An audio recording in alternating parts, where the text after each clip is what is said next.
Hola, ¿qué tal chicos? ¿Cómo están? El día de hoy vamos a responder el examen final de la guía interactiva de Comipems. Así que si tú te estás preparando para este examen en los próximos meses, es el momento de medir tu conocimiento. Quédate y te cuento todas las respuestas, todos los secretos. Cada pregunta te la voy a explicar paso a paso.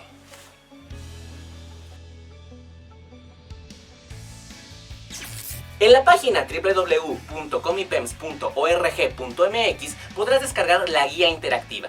En la guía interactiva encontrarás el apartado examen y es aquí donde se encuentran las preguntas que vamos a resolver.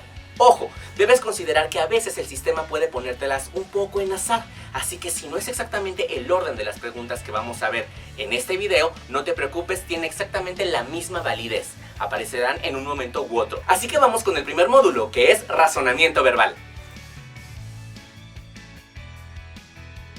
Reactivo número 1. Pulgar es a primero como meñique a.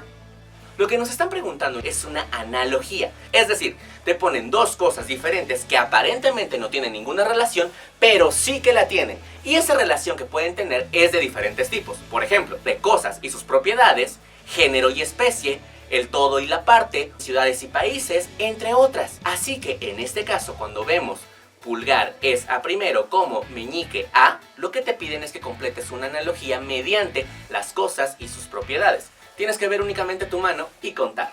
Así que, si pulgar es el primero, el meñique será el quinto. El reactivo número 2 es también una analogía, en el cual nos dice, rostro es a máscara como, y nosotros debemos de encontrar las premisas que completen esta analogía. Pero ojo, cuando se te aparezca así un reactivo, lo que debes de considerar es el orden jerárquico de las propiedades que tiene esta premisa. Es decir, vamos a analizarlo. El rostro es cubierto por la máscara, por lo tanto, aquello que cubre tiene que aparecer en el segundo elemento de la premisa. Por lo tanto, no podría ser la opción casco es a cabeza, porque el casco, que es lo que recubre, aparece primero. Y en la premisa que viene en la base del reactivo está en el segundo lugar. Así que la respuesta correcta es rostro es a máscara como mano a guante. Reactivo número 3. Aquí es otra analogía que dice capote es a torero como, y debemos de encontrar aquello que complete esta analogía. Debes analizar a qué se refiere un capote y qué relación tiene con un torero. El capote permite al torero realizar su labor. Tienes que encontrar entonces en las opciones cuál es aquella que se utiliza para poder realizar la labor. Es una analogía de cosas y sus propiedades. Así que la respuesta correcta es reata a vaquero. En el examen también te vas a encontrar con lecturas que responden varios reactivos. A eso se le llama multireactivo. Y es muy importante que leas de principio al final el texto. Pero lo que yo te sugiero antes de ponerte a leer el texto largo que te van a poner es que primero veas qué te van a preguntar del mismo. Lo que te sugiero es que leas primero las preguntas, las opciones de respuesta que vienen ahí, agarres tu lápiz y ahora sí te pongas a leer el reactivo, te pongas a leer la lectura y subrayes aquella información que se encuentre relacionada con lo que te están preguntando. ¿Por qué? Porque esto evitará que tengas que hacer 4 veces una lectura que ya hiciste, pero que a lo mejor no le pusiste la debida atención. Aprende a seleccionar información. Este es un tip que te va a salvar y podrás ahorrar varios minutos de tu examen. Así que vamos a ver qué dice el reactivo. Siguiendo este consejo, vamos a leer primero las preguntas. Según la definición de la tía Ofelia en la última parte del texto, las personas que se arrugan para arriba son las que... Ojo, cuando en el texto aparezca se arrugan para arriba, tendrás que subrayar esa parte. Veamos la siguiente pregunta. Identifica el tema central del texto. Esto es igual a que si te preguntaran de qué trató. Siguiente. De los siguientes ejemplos que aparecen en el texto, selecciona los que se presentan en sentido figurado. Identifica la expresión que establece una comparación. Ahora ya que vimos que nos van a preguntar del texto, veamos ahora sí qué dice, de qué trata. Hay gente con la que la vida se ensaña, con gente que no tiene una mala racha, sino una continua sucesión de tormentas. Casi siempre esa gente se vuelve lacrimosa. Cuando alguien la encuentra, se pone a contar sus desgracias, hasta que otra de sus desgracias acaba haciendo que nadie quiere encontrársela. Esto último no le pasó nunca a la tía Ofelia, porque a la tía Ofelia la acercó varias veces con su arbitrariedad y sus infortunios. Pero ella jamás abrumó a nadie con la historia de sus pesares. Dicen que fueron muchos, pero ni siquiera se sabe cuántos, y menos las causas, porque ella se encargó de borrarlos cada mañana del recuerdo ajeno. Era una mujer de brazos fuertes y expresión juguetona. Tenía una risa clara y contagiosa que supo soltar siempre en el momento adecuado. En cambio, nadie la vio llorar jamás. A veces le dolían el aire y la tierra que pisaba, el sol del amanecer, la cuenca de los ojos. Le dolían como un vértigo el recuerdo, y como la peor amenaza, el futuro. Se despertaba a medianoche con la certidumbre de que se partiría en dos, segura de que el dolor se la comería de golpe. Pero apenas había luz para todos, ella se levantaba, se ponía la risa, se acomodaba el brillo en las pestañas y salía a encontrar a los demás como si los pesares la hicieran flotar. Nadie se atrevió a compadecerla nunca. Era tan extravagante su fortaleza que la gente empezó a buscarla para pedirle ayuda. ¿Cuál era su secreto? ¿Quién amparaba sus aflicciones? ¿De dónde sacaba el talento que la mantenía erguida frente a las peores desgracias? Un día le contó su secreto a una mujer joven cuya pena parecía no tener remedio. Hay muchas maneras de dividir a los humanos, le dijo. Yo los divido entre los que se arrugan para arriba y los que se arrugan para abajo. Y quiero pertenecer a los primeros. Quiero que mi cara de vieja no sea triste. Quiero tener las arrugas de la risa y llevármelas conmigo al otro mundo. Quién sabe lo que habrá que enfrentar allá. Ángeles Mastretta, Mujeres de Ojos Grandes. La primera pregunta nos dice, según la definición de la tía Ofelia en la última parte del texto, las personas se arrugan para arriba son las... ¿Cuáles son? Lacrimosas que se quejan de todo, personas con las que la vida se ensaña, que tienen en la cara las arrugas de la risa o que se ponen a contar sus desgracias. Esto tiene que ver con la tristeza y con la alegría. Todo el texto está hablando acerca del sufrimiento que tiene esta mujer y cómo lo afronta. Por lo tanto, debes de considerar que ella divide en dos y nos cuenta que la fortaleza que tiene esta mujer es salir adelante. Por lo tanto, si sale adelante mantiene una actitud positiva. Arrugarse para arriba se refiere a que ella es capaz de poder enfrentar todos estos contratiempos y que entonces tienen las arrugas de la risa, esta actitud positiva, esta actitud de todo va a estar bien. Vamos con el siguiente reactivo. Identifique el tema central del texto. Ojo, la idea central del texto se refiere a de qué trató el texto. Cuando tú haces esa pregunta podrás encontrar la idea central y es aquella que da cohesión a todas las ideas principales. Ojo, no confundas qué es una idea principal con qué es una idea central. La idea principal aparece en cada párrafo, mientras que la idea central aparece en todo el texto. Así que, ante la pregunta ¿de qué trató?, la respuesta correcta es el inciso C, la fortaleza frente a las vicisitudes de la vida. Porque no trató acerca de reconocer el sufrimiento. Sí, lo hace con una mujer que se le acerca, pero no trató de eso todo el texto. Tampoco el egoísmo nunca nos habla de esta actitud. Y aunque pudiera parecer que es la vida de la tía Ofelia, no se centra en toda su vida, sino en un aspecto muy fundamental de su carácter. Por lo tanto, la respuesta correcta es el inciso C. Vamos con la siguiente. De los siguientes ejemplos de frases que aparecen en el texto, selecciona los que se presentan en sentido figurado. Ojo, si tú no sabes qué es sentido figurado, aunque hayas leído el texto, no vas a poder responder. Déjate explico. Tú puedes hablar de dos formas, en sentido literal o el sentido figurado. En sentido literal se refiere cuando las palabras tienen un único significado, y este es casi siempre el del diccionario. Por ejemplo, si yo te digo, el corazón es un órgano que irriga sangre, esto es una verdad, esto lo puede saber todo el mundo. Pero cuando yo digo, el Zócalo es el corazón de la ciudad, ya no nos estamos refiriendo a que es el órgano que bombea sangre, nos estamos refiriendo que es al centro. Pero incluso si yo digo, ay, es que tienes corazón de pollo, o ay, tienes corazón de melón, no me estoy refiriendo ni al centro ni al órgano que irriga sangre, me refiero a la ternura. Cuando la palabra entonces tiene dos o varios significados, estás hablando en sentido figurado. A veces le dolían el aire y la tierra que pisaba, el sol del amanecer, la cuenca de los ojos. Esta es una frase que está en sentido figurado, puesto que no te puede doler el piso y no te puede doler el sol del amanecer. Es una manera de expresar el sufrimiento, por lo tanto es sentido figurado. Era una mujer de brazos fuertes y expresión juguetona, tenía una risa contagiosa, es una definición objetiva acerca de la persona. La 3, le dolían como un vértigo el recuerdo y como la peor amenaza el futuro. Esto es en sentido figurado, porque ¿cuál es la peor amenaza? Eso pudiera ser muy diferente para cada persona que lea esto, pero al decir la peor amenaza hablamos en sentido figurado. También, ojo, cuando veas la palabra como en un texto literario, y que te pregunten sobre sentido figurado, debes recordar que hay una figura retórica que se llama símil. símil o comparación. Si tú ves la palabra como, es muy probable que se refiera a esta figura retórica. Es como si yo digo, fría como el viento, peligrosa como el mar. Estoy haciendo una comparación. Así que esta es, el 1 y el 3, la respuesta correcta. Identifica la opción que establece una comparación. Lo mismo que acabamos de explicar en el reactivo anterior. Viene la palabra como, entonces es aquí la comparativa. Si digo, le dolían como el vértigo, el recuerdo, se establece esa comparación. El vértigo se refiere a una sensación de vorágine, algo que te descoloca. Pues bien, esa es la comparación y le dolía tanto que se sentía de esa forma. Siguiente reactivo. Identifica la palabra cuyo significado sea opuesto al de la resaltada en negritas. Y la palabra resaltada es anteriores. Además, debo de considerar que la palabra tiene siempre un contexto, porque la palabra está inserta en toda una oración. Nos preguntan sobre la palabra anteriores y nos piden el significado opuesto.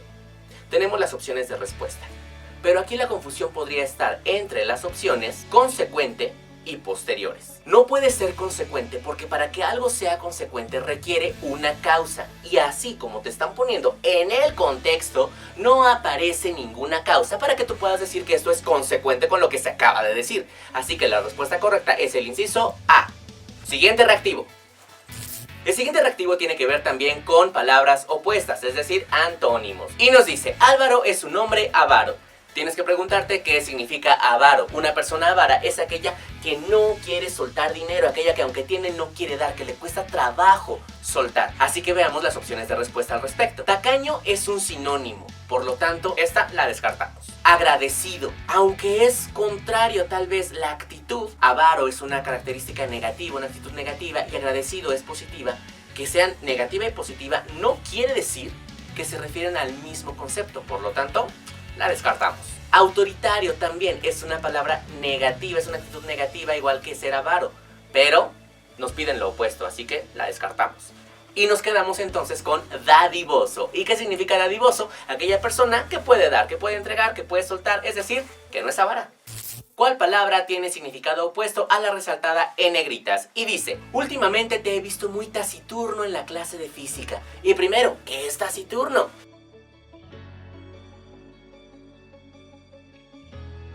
Así que nos queda la respuesta A, que es comunicativo. Si una persona es comunicativa, interactúa con los demás, por lo tanto es contrario con el hecho de ser taciturno y que pase desapercibido. Siguiente reactivo también es un multireactivo, en el que viene una lectura y varias preguntas. Vamos a ver primero qué nos preguntan. Los huesos encontrados en la valle de la cuenca del Ruhr, y ahí nos piden información específica. Cuando veas los huesos encontrados, subraya esa información. Con la publicación del origen de las especies, Charles Darwin respalda las ideas de... La causa de la rehabilitación del prestigio de Johann Fulford fue... Ahora analicemos el texto. Un ancho y verde valle de la industrial cuenca del Ruhr, en la República Federal Alemana, ostenta a la entrada sobre la carretera la señal siguiente: Neandertal. La mente del automovilista se imagina fácilmente unos seres cavernícolas de pobladas secas que acosan mamuts con palos y piedras y arrastran resignadas mujeres por el cabello. El Valle del Neander es el lugar donde, en 1856, se hallaron los huesos del hombre de Neandertal, el tan traído y llevado eslabón perdido entre el hombre y el mono. Unos trabajadores que extraían piedra caliza de una cantera desenterraron los huesos. Pensaron que pertenecían a un oso y los regalaron a un maestro de la localidad. Johann Fulford, se puso a reconstruir el esqueleto y comprobó que correspondía a una criatura que en condiciones normales podía mantenerse en pie. Sin embargo, parecía un ser mucho más avanzado que el gorila gigante de África recién descubierto por aquel entonces. El maestro opinó que los huesos representaban una etapa intermedia entre el mono y el hombre y que pertenecían a una criatura que vivió de 85.000 a 65.000 años, pero a mediados del siglo XIX resulta inaudito que los antecesores del hombre se balancearan en los árboles. La Biblia decía que Adán y los animales habían sido creados por separado y las palabras del Génesis solían interpretarse entonces de manera literal. Fulford mostró sus hallazgos al célebre antropólogo alemán profesor Hermann Schwausen de Bonn. Quedó asombrado y llevó el esqueleto a una reunión de científicos celebrada en Kassel en 1857. Fulford presentó un trabajo en la reunión, pero solo suscitó la indignación y el desprecio de los asistentes.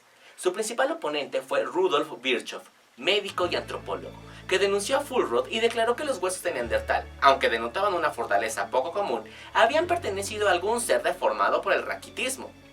En 1859 estalló la bomba que sacudió la mentalidad del mundo. Fue Charles Darwin, con su obra El origen de las especies, donde se lanzaba el argumento de que el hombre procedía del mono por evolución. Ello confirmaba de algún modo las ideas de Fuhlrott sobre el eslabón perdido.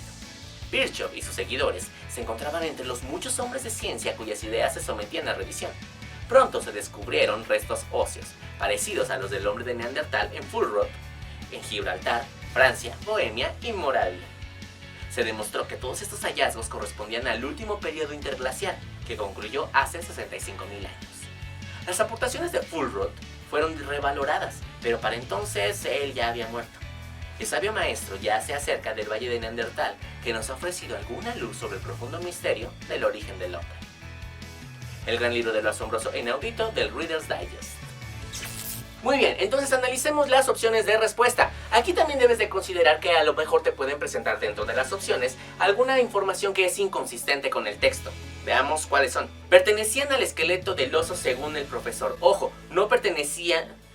Ojo, esto no es lo que dice el texto. El texto dice que esta idea del oso era la que tenían los trabajadores. Por lo tanto, la descartamos. Eran desarrollados como los de un gorila gigante. No hace esta afirmación el texto. No nos habla acerca de un gorila y tampoco habla de que parecían ser de mujeres y hombres cavernícolas. Si bien habla de mujeres cavernícolas en el primer párrafo, lo hace únicamente con fines ilustrativos, porque no es el centro de lo que ocurrió dentro de la historia y lo que los profesores y los antropólogos encontraron. Entonces descartamos. La respuesta correcta es el inciso B, que dice: fueron considerados el eslabón perdido.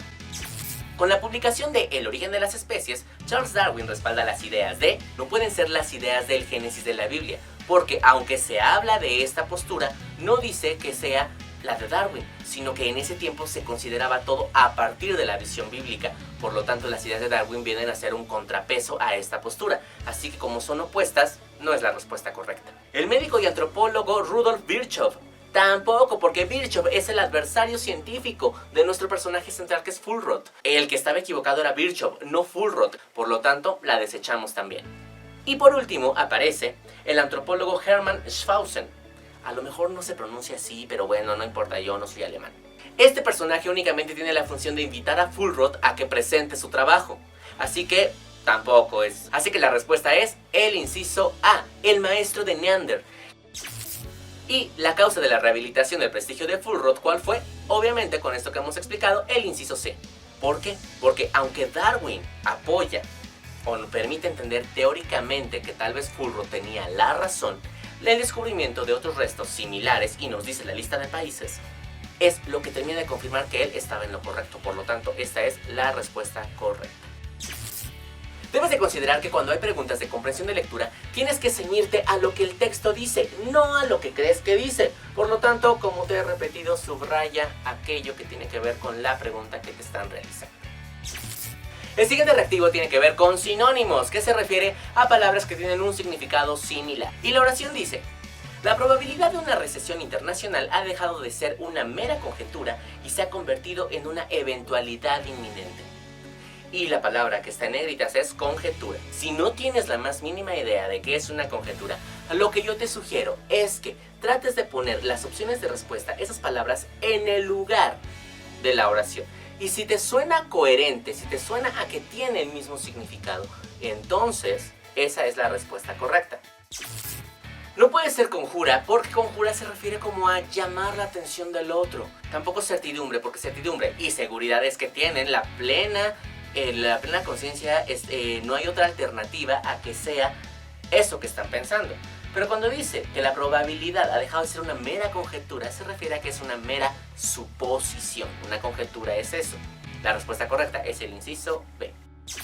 Desconocido por muchos, apenas nombrado por referencias, su figura tiene casi connotaciones místicas.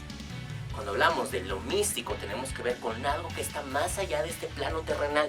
Y aquella que tiene que ver con algo que está fuera de este plano físico es espirituales. La respuesta correcta es el inciso D, espirituales. La siguiente pregunta tiene que ver con interpretar el contexto. Y dice, en la frase, miraban con asombro las aguas veloces del río, La expresión resaltada significa que el agua fluye continuamente, no es, porque que fluya continuamente no nos quiere decir que es rápido. Por lo tanto, la descartamos. Que tiene muy poca agua, tampoco tiene que ver con lo rápido. Adiós. En cambio, la corriente es rapidísima, claro que tiene que ver con el sentido de que el agua es veloz. El inciso correcto es el inciso C. Muy bien, llegamos al final de este módulo que es razonamiento verbal del examen final de la guía interactiva de Comipems. Déjame aquí en los comentarios cuántos aciertos obtuviste, cómo te fue, si tuviste alguna duda, etc. Y es muy importante también que, si no te fue tan bien, te pongas a estudiar. Si te gustó, dale like y suscríbete y comparte este video con todos tus compañeros que van a presentar el examen Comipems en nuestro canal de Cubus Educación. Así que bueno, nos vemos en el siguiente video donde veremos los reactivos de la materia de español.